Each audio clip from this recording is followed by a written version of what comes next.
Conservative MP George Freeman called the European Union aggressive for imposing extra food checks immediately after Brexit despite the pressure faced by businesses in light of the COVID pandemic. MP George Freeman has slammed the European Union for imposing aggressive post-Brexit food and farming checks. It came after the British government confirmed the decision to delay introducing these checks on imports to England, Scotland, Wales due to COVID disruption. Speaking to BBC Newsnight's Emily Maitlis, George Freeman said, contrary to the predictions, the UK is acting very fairly and continuing with free trade. It's Europe that's being very aggressive, immediately imposed all those extra checks, not us. We put in place a transitionary arrangement. I think that was the right thing to allow business to adapt, and COVID has been a huge shock to supply chains, and to businesses. He continued, we have many businesses here that also rely on imports.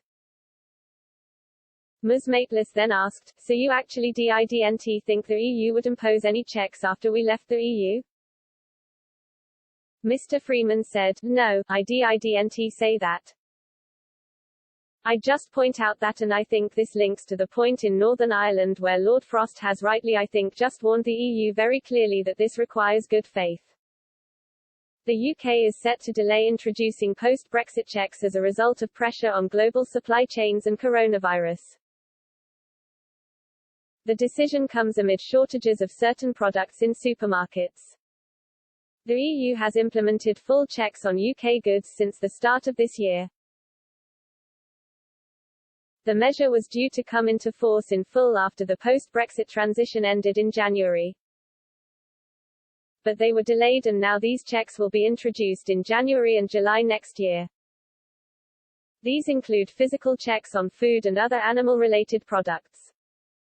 Many large companies have blamed a lack of lorry drivers for the supply chain problems.